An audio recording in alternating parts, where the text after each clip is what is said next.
Chicken 65 पण तुझं famous आहे आता फ्लेवर मधलं. होय. त्याचसोबतच माझ्या माहितीनुसार की मी ऐकले की तुझं मोहब्बत का शरबत, नफरत का शरबत हा. आणि एक बेवफा. बेवफा का शरबत, बरोबर. हे 3 शरबत तुझं ऑल म्हणजे कोल्हापुरात एकदम फेमस आहेत. होय. तर त्याच्या पाठीमागची स्टोरी काय आहे ती आणि जरा. त्याचा तर विषय लई मोठा आहे बाबा. जे म्हणजे सरबतचं युट्यूबला वगैरे बघितलं होतं ना मी. युट्यूबला बघितल्यानंतर ते मला काहीतरी वेगळं अँटिक वाटलं की मग शरबती मोहब्बत, शरबती नफरत, काय विषय आहे ह्यो?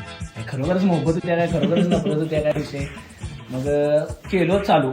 पहिला मोहब्बत का शरबत, ॲडी स्पेशल मोहब्बत का शरबत म्हणून नाव टाकलं आणि ॲडी स्पेशल नफरत का शरबत. पहिला मोहब्बत काच केलो. पब्लिक म्हणलं मोहब्बतचं तर ऐकायचं. नाव ऐकून मला हसायची माझ्यावर. तुला काय सांगू, अरे हे काय केलं आहेस, मोहब्बत का, हे काय नफरत का. मी म्हणलं तसं काय होत नाही म्हणलं. सगळ्यात जास्त फेमस झालं म्हणतो बेवफा शरबत. हवा हवा हवा खुशबू